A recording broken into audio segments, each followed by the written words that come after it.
राज्यातील 9 पायाभूत प्रकल्पांचं लोकार्पण झालं। मुख्यमंत्री देवेंद्र फडणवीसांच्या हस्ते हे लोकार्पण करण्यात आलं। महाराष्ट्र रेल्वे फाटक मुक्त झाला पाहिजे असं मुख्यमंत्री यावेळी म्हणाले।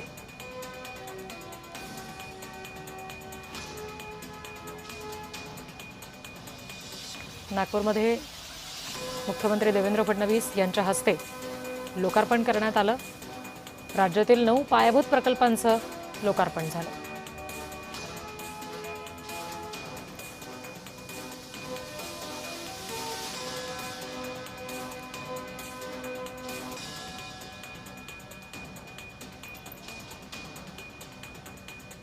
मुख्यमंत्री देवेंद्र फडणवीस यांच्या हस्ते लोकार्पण झालं तेव्हाची ही दृश्य आपण बघतोय।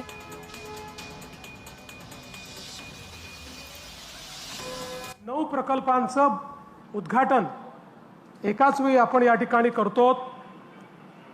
यामध्ये नागपूरचा हा पूल तर आहेच, पण त्याचसोबत सांगली, सातारा, नाशिक, अमरावती अशा विविध जिल्ह्यांमध्ये 4 आरोबी, 4 त्या ठिकाणी भुयारी मार्ग आणि 1 आरयूबी अशा प्रकारे 9 प्रकल्पांचं आज आपण उद्घाटन केलं।